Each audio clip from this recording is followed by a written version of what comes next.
Olá, bem-vindos, bem-vindas, hermanos, hermanas de Graça e Paz, amigos e amigas de Graça e Paz.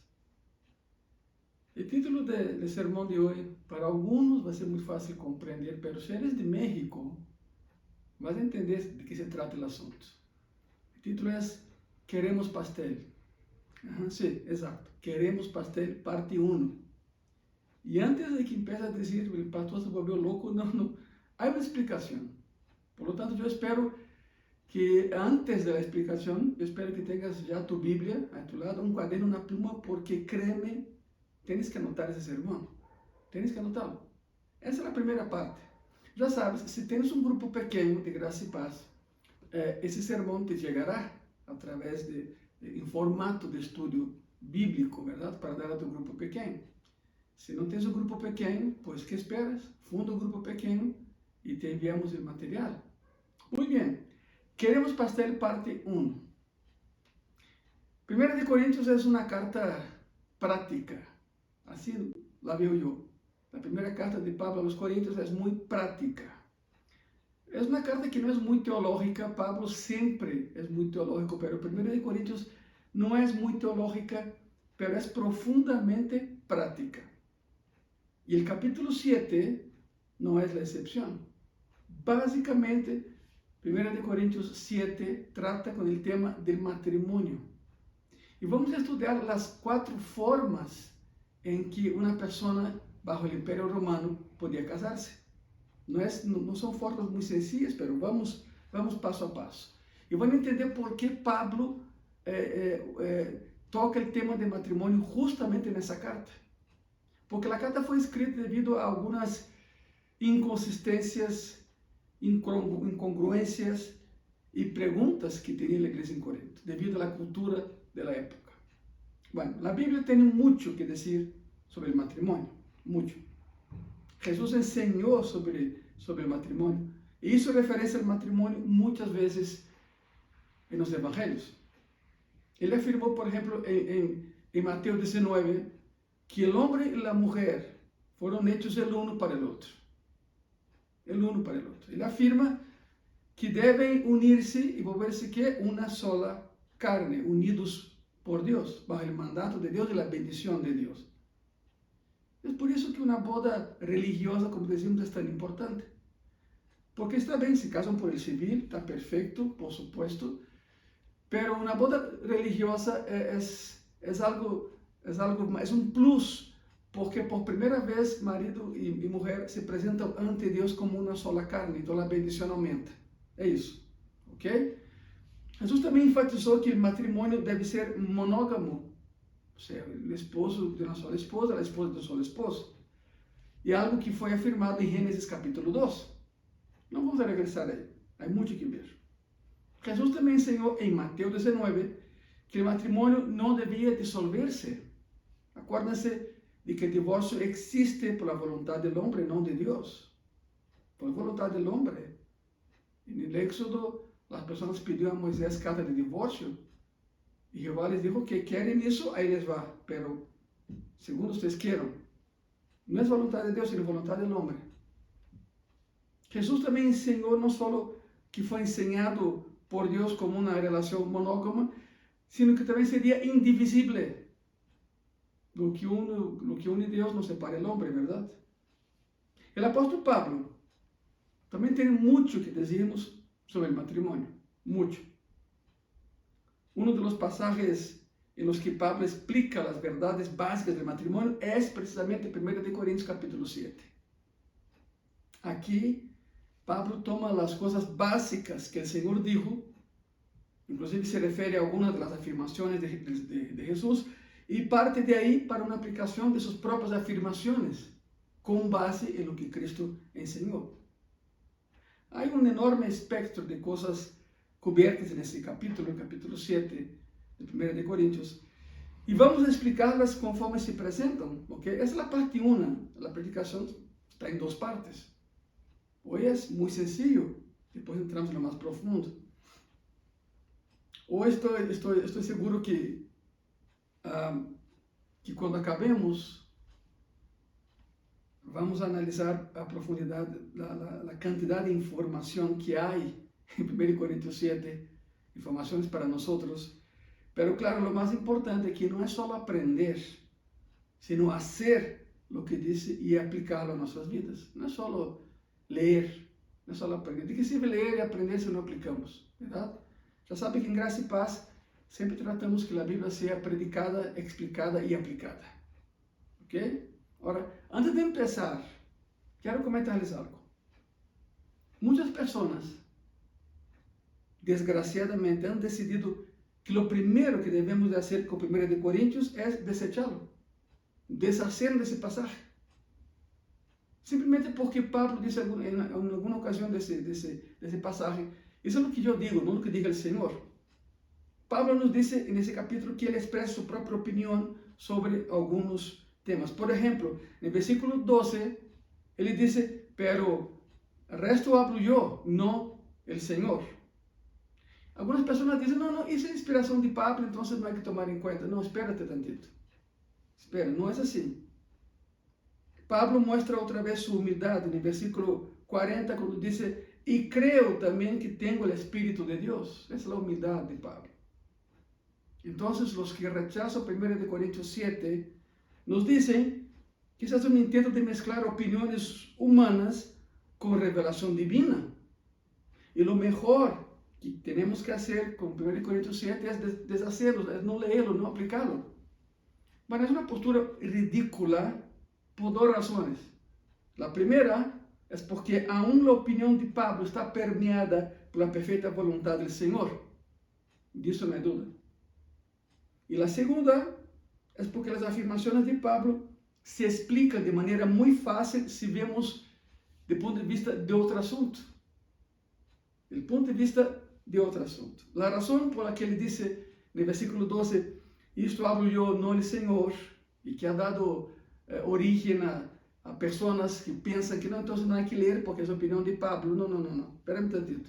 La razón de por qué él dice eso hablo yo, no el Señor, no es que lo que él dice no es importante, sino lo que él dice es algo nuevo.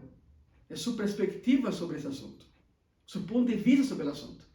Por ejemplo, versículo 10, él dice, a los casados mando, pero no yo, sino el Señor, que la esposa no deje al marido. Punto. Bueno, como puede ver, él cita las palabras del Señor en Marcos 10. El Señor dijo eso en Marcos 10. Entonces, cuando él dice, no es del Señor, sino de lo que yo pienso, él está diciendo, a partir de ahorita ya no estoy hablando la enseñanza del Señor, sino mis propias perspectivas sobre la enseñanza del Señor. No hay que menospreciar 1 Corintios 7 simplemente porque el apóstol Pablo menciona, ahora sí, punto aparte, eso es lo que pienso yo. Porque aún lo que pensaba Pablo, que enseñaba Pablo, la perspectiva de Pablo está permeada por la voluntad del Señor. Si no, no sería Pablo, ¿verdad? Bueno, ahora para que entendamos el contexto de lo que Pablo escribe, tenemos que saber algo de los problemas que había entre los corintios hace 2000 años. Y para que nosotros conozcamos los problemas de los corintios, tenemos que conocer algo del tiempo en que vivieron los corintios. Bueno, ahora sí, agarra tu pluma, hay mucha información. El matrimonio fue un problema serio para los corintios. ¿Por qué? Bueno, porque tenían todo tipo de problemas acerca de qué hacer con el matrimonio. No sabían, escuche eso, no sabían estar casados. Vamos a empezar aquí. 1 Corintios capítulo 7, versículo 1, la primera parte del versículo dice así, en cuanto a las cosas de que me escribisteis, así empieza ese pasaje. Los corintios escribieron una carta a Pablo, un memorando a Pablo, no sé, una notita a Pablo. Lo más probable es que fue entregada por la gente mencionada en el capítulo 16, versículo 17, Estéfanas, Fortunato y Acayo, y los que estaban en Corintios, porque ellos estaban ahí y llevaron esa carta a Pablo. Básicamente fueron 4 preguntas a Pablo. Y desde el capítulo 7 hasta el 11, Pablo responde las preguntas. Eran preguntas muy específicas, querían algo de información sobre el matrimonio. El capítulo 7 trata sobre eso. Miren eso, por favor. Também teriam perguntas acerca de coisas oferecidas a los ídolos. Os capítulos 8, 9 e 10 tratam sobre esse assunto. Também teriam perguntas acerca de las mulheres na igreja. O capítulo 11 trata desse assunto. E também teriam perguntas sobre a mesa do Senhor. O capítulo 11 também trata sobre esse assunto. Eram 4 áreas muito importantes, 4 áreas primordiais para eles, porque estavam tendo problemas com o ajuste de sua vida particular dentro da igreja. Não sabiam como fazer esse processo de traslação. O que sou aqui, sou allá, ou como fazer isso. Tinham problemas, muitos problemas, nessas 4 áreas básicas. Mas enfoquemos-nos hoje na questão matrimonial, 1 Coríntios 7. ¿Está bem? Agora, permítanme falar-lhes um pouco da situação matrimonial bajo o Império Romano. Porque sim, Corinto estava em Grécia, mas, ao fim e ao cabo, era bajo o Império Romano. Eu vou comentar algo sobre a situação matrimonial romana. E agárrense, escute bem isso. Em primeiro lugar, Roma não tinha um conjunto uniforme de leis matrimoniais. Não tinha. Você se podia casar por lo menos de 4 maneiras diferentes, todas as quais eram reconhecidas como matrimônio para um romano, em algum sentido. Eram 4 maneiras de casar. Não é como hoje só há uma. Bajo o Império Romano, havia 4 situações e as 4 eram válidas para que tu pudesse dizer: estou casado, estou casada. O primeiro é que hay que tomar em conta que a maioria da população bajo o Império Romano era formada por escravos. Escravos. 8 de cada 10 cidadãos romanos, não cidadãos romanos, 8 de cada 10 pessoas que conformavam o Império Romano eram escravos. Agora, sabe por que a rebelião de Espartacus ganhou tanto auge? Eram escravos e quase destroçaram a Roma. Primeiro é que eram muitos escravos, já les comentamos isso.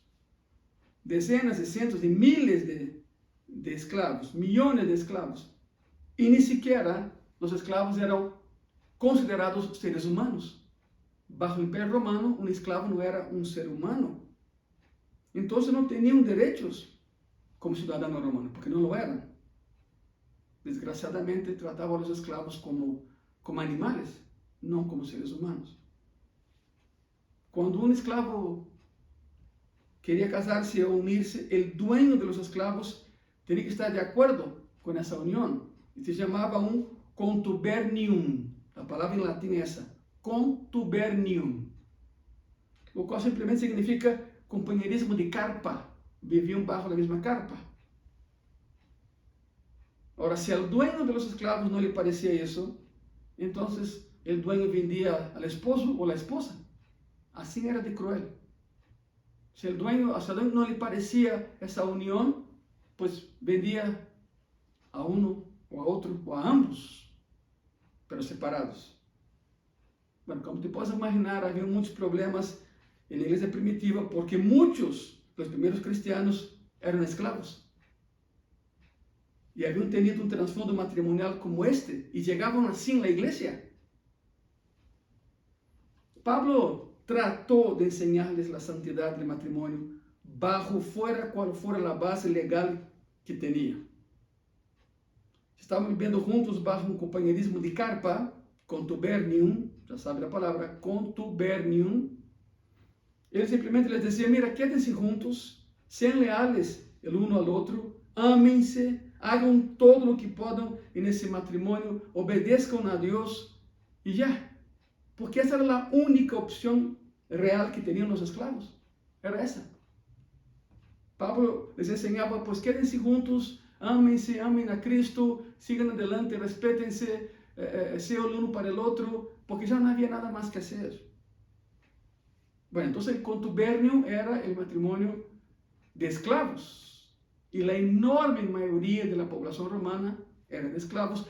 Y la enorme mayoría de la membresía de iglesias primitivas eran esclavos. Había otra manera. Essa é a primeira. Número 2. Eu disse que são 4. Ok? Contubernio. Vamos para a segunda. Para que entendamos por que Pablo escreveu isso a los Coríntios. Havia uma outra maneira em la que você podia casar-se há 2000 anos bajo o Império Romano. Era a chamada usus.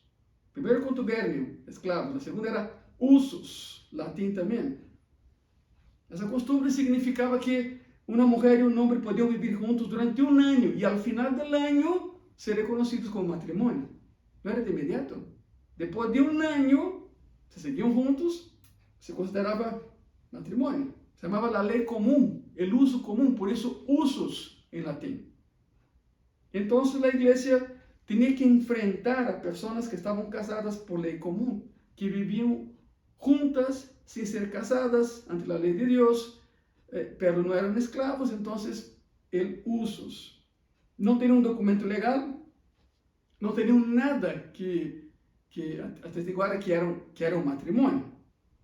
Contubernio, esclavos. Usos, pessoas não esclavas, pero que tinham que viver um ano juntos.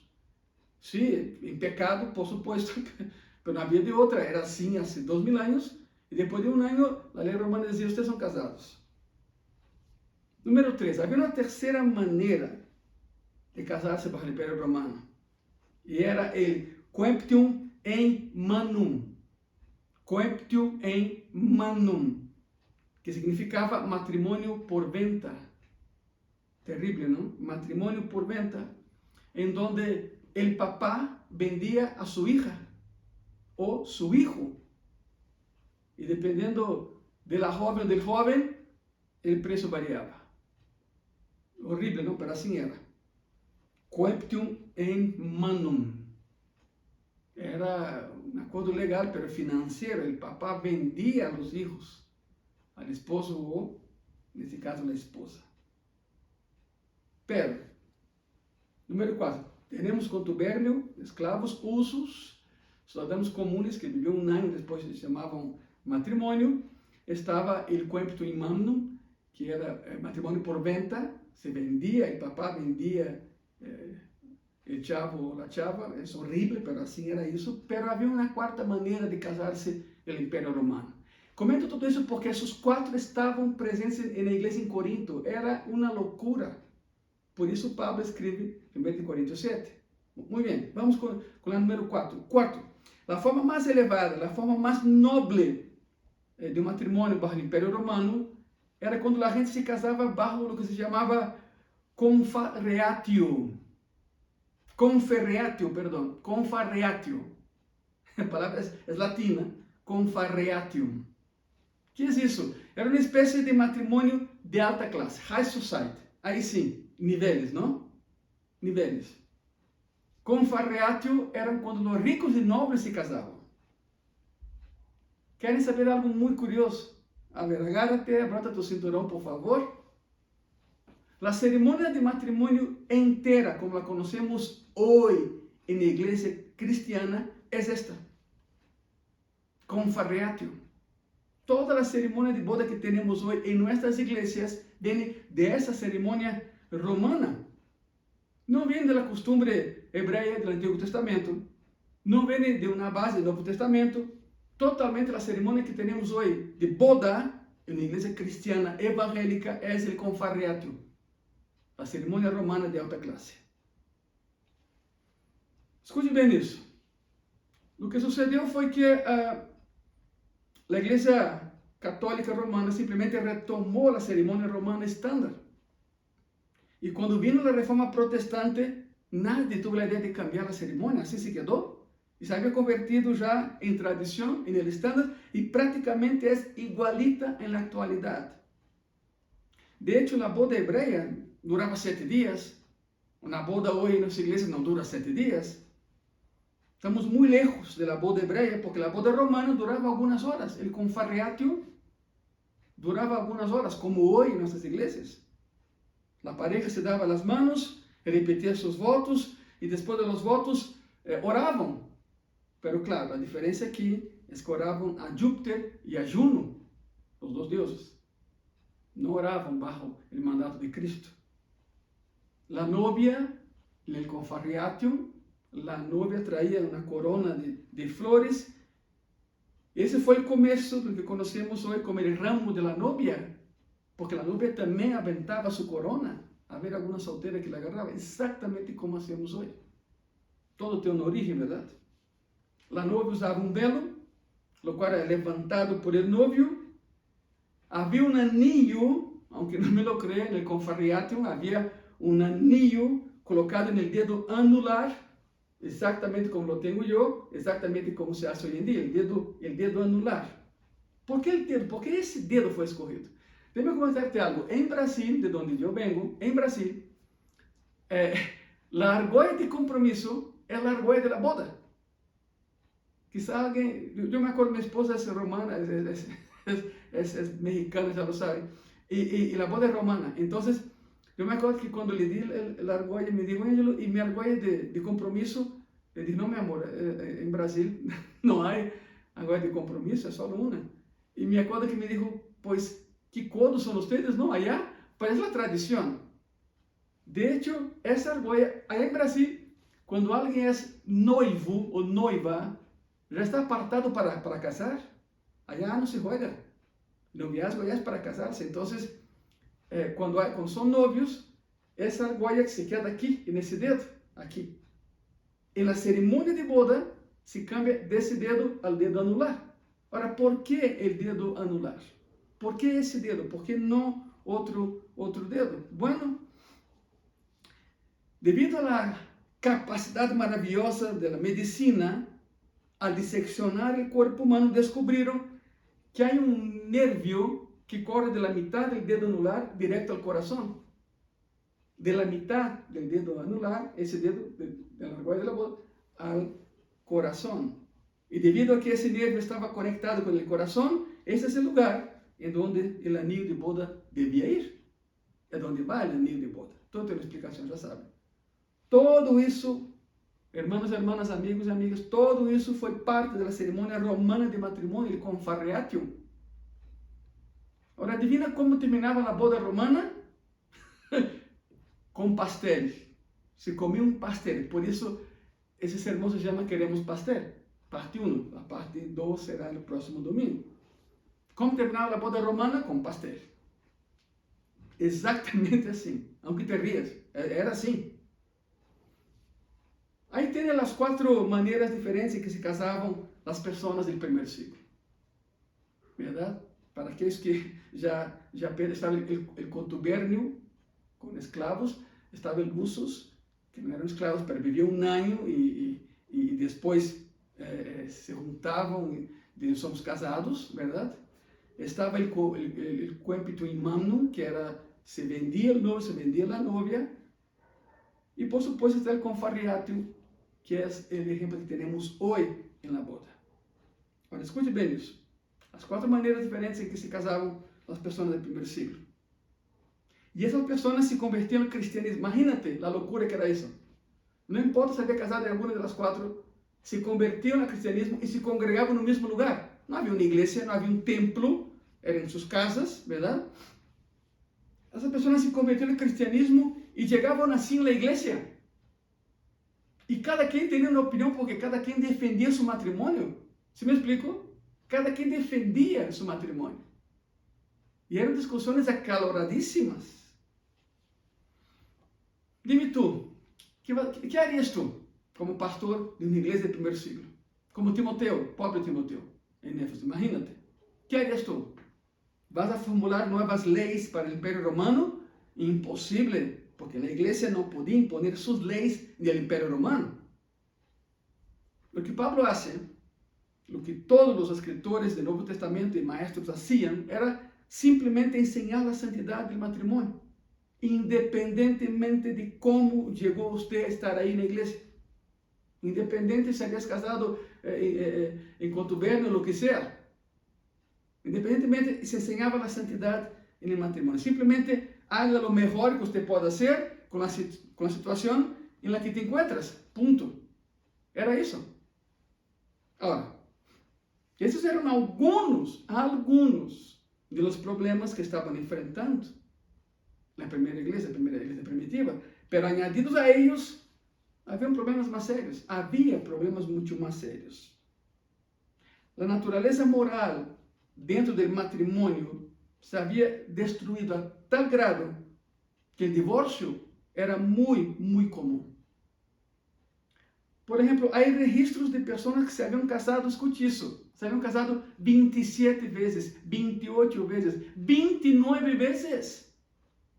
Ese es un récord. Contaban sus sueños por las esposas que habían tenido. Así de sencillo. Y la tasa de divorcio era altísima. Había inmoralidad, por supuesto. Había homosexualidad por todos los lados. Concubinato. Los hombres usaban a sus esposas para limpiar la casa, cocinar y hacer lo que quisieran hacer. Y después tenían amantes para el sexo, estando casados. Era una situación muy trágica. Muy trágica. Encima de todo eso, y además, en los tiempos del apóstol Pablo, hubo una rebelión feminista en Roma. ¿Sabías eso? Hubo una rebelión feminista en el Imperio Romano. Básicamente en la capital del imperio, Roma. Jerónimo Carpopino, un autor italiano, escribió un libro llamado La vida diaria en Roma. Si lo puedes conseguir, consíguelo. La vida diaria en Roma. Yo lo tengo, es fantástico. Y separé aquí lo que Jerónimo Carpopino habla sobre en esa época, hace 2000 años, el matrimonio y las mujeres. Escuche eso. Cito a Jerónimo Carpopino, ¿ok? Junto con las heroínas de la aristocracia, las esposas irreprensibles y las madres excelentes, debemos mencionar a las esposas emancipadas que evadieron los deberes de la maternidad por temor a perder su buena apariencia. O sea, no querían hijos para preservar su cuerpo. Todavía hay personas así, ¿eh? Todavía hay mujeres que piensan así. Algunas se enorgullecían por competir con sus esposos en pruebas de fuerza, lo cual estaba prohibido bajo el Imperio Romano. Algunas no estaban contentas con vivir sus vidas al lado de su marido, entonces los abandonaban, se iban a la casa y dejaban al marido con todos hijos. Fue un movimiento feminista, pero muy radical, hace 2000 años en Roma. Debido a un control natal voluntario, escuche bien eso, debido a que decidieron no tener hijos, muchos matrimonios romanos del final del primer siglo no tuvieron hijos. Entonces Roma se vio mermada en cuanto a su ejército. Ya no había legiones, porque no nacían nuevos soldados. Fue una de las causas de la debacle del Imperio Romano. Las mujeres no querían tener hijos ya. El movimiento se expandió más y más. Juvenal, historiador romano, escribe, y cito, con lanza en mano y el pecho expuesto, las mujeres cazaban cerdos salvajes. Otras asistían a las carreras de carros vestidas como hombres. Y algunas se convirtieron en luchadoras. Bueno, una cosa es el Coliseo romano, ahí cabían 50.000 personas, y a un ladito está el circo romano, ahí cabían 300.000 personas.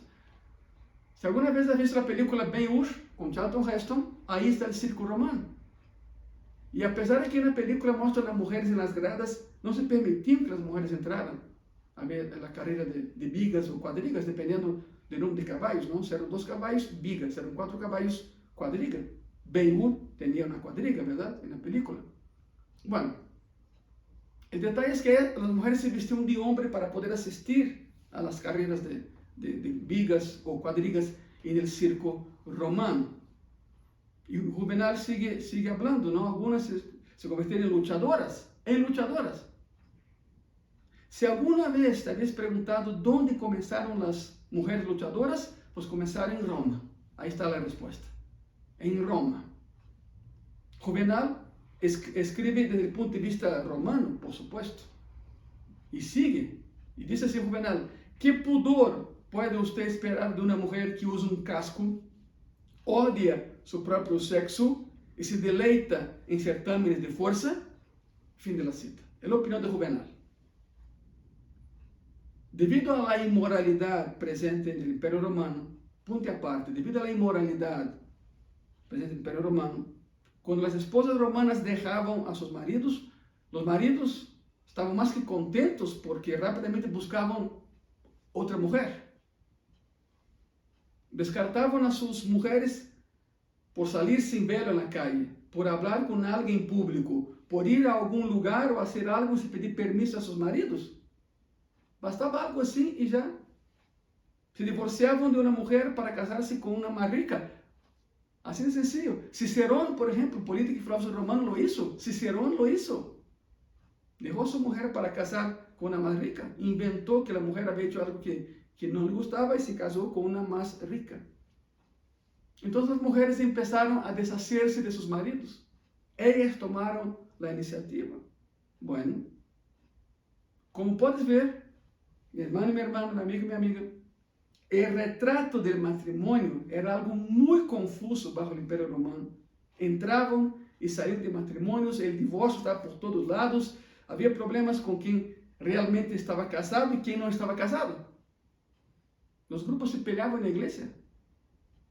En medio de todo esto, en medio de todo ese caos, algunos sugerían, para empeorar las cosas, algunos sugerían que la mejor manera de evitar problemas era nunca casarse.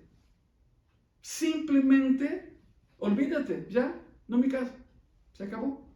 Y comenzaron, y ahí viene, y comenzaron a decir que la idea del celibato, el celibato, era para personas espiritualmente muy elevadas, una élite espiritual, los que no se casaban.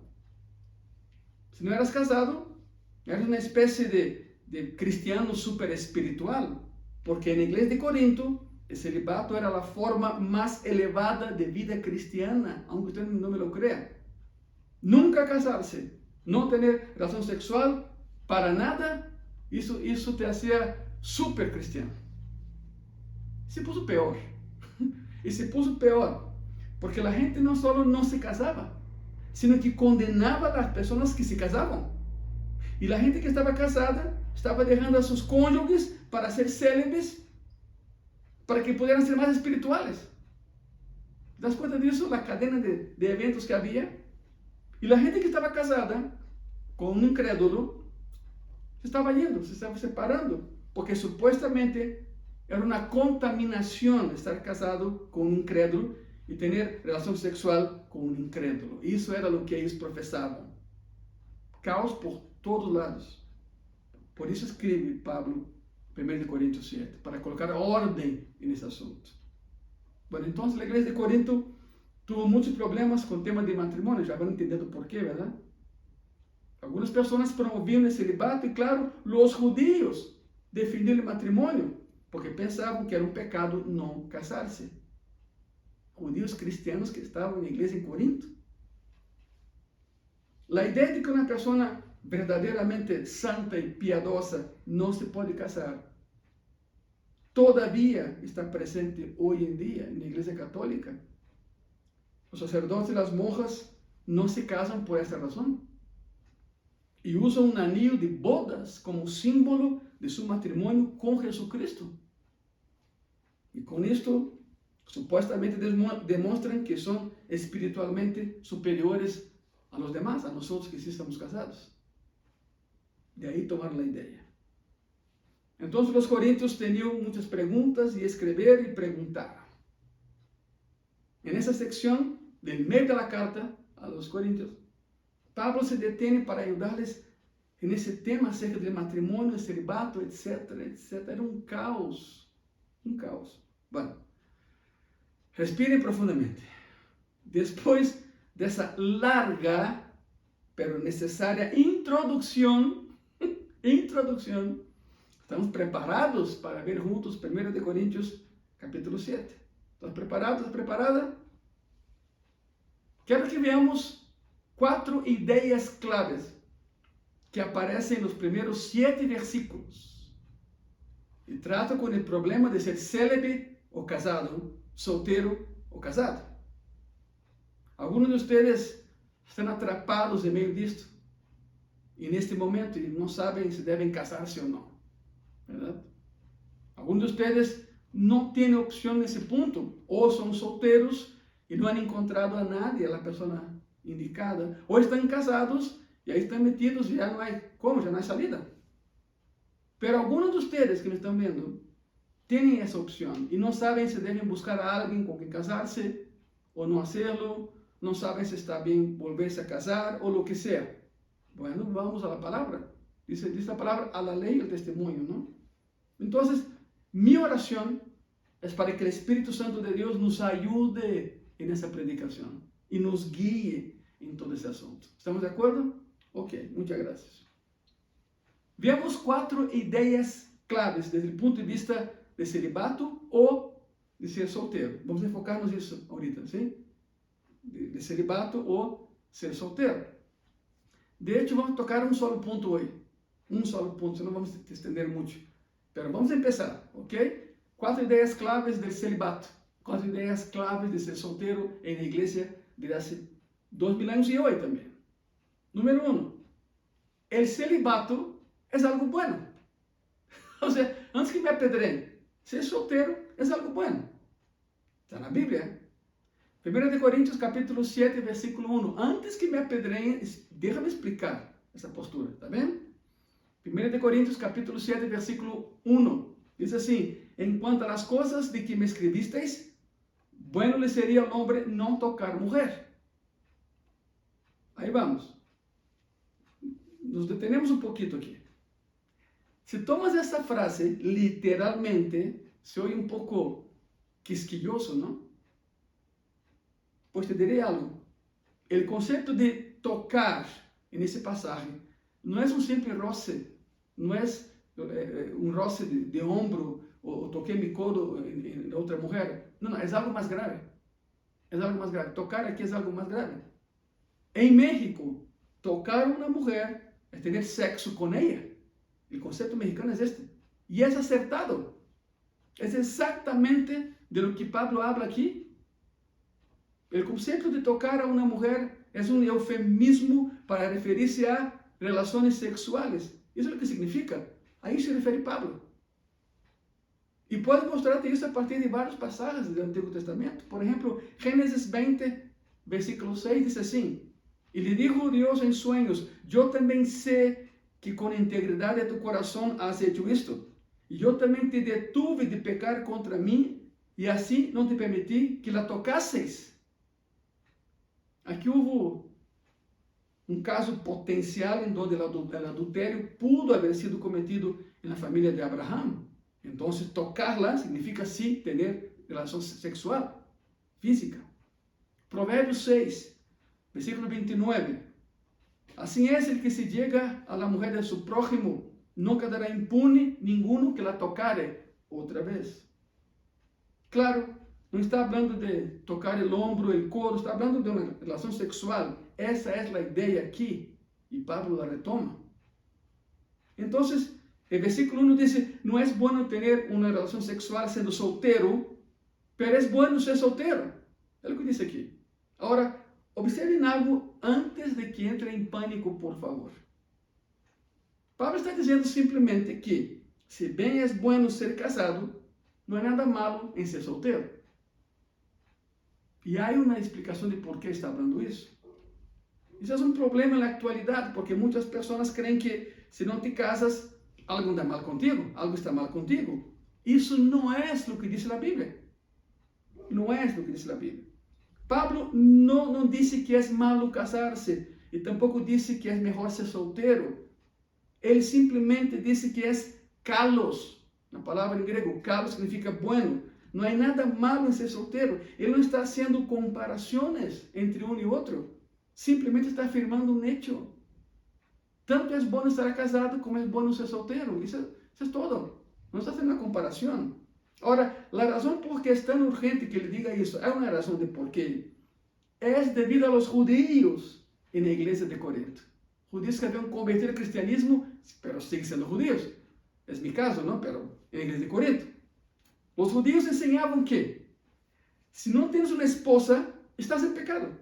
Porque Jehová te hizo para que te casaras. Y si no lo haces, estás minimizando a Jehová. O sea, por un lado, un grupo diciendo no se casen. Por otro lado, un grupo diciendo tienen que casarse. Los judíos tenían una lista, escuche eso, tenían y tienen una lista de 7 tipos de personas que no podían entrar al cielo. Número 1 en su lista, un judío que no tiene esposa. Número 2 en esa lista, una esposa que no tiene hijos. Así empieza la lista. Ni siquiera es un gentil. No. El número 1 de la lista de personas judías que no entra al cielo, según la tradición judía, es un judío que no tiene esposa. El número 2, una esposa que no tiene hijos.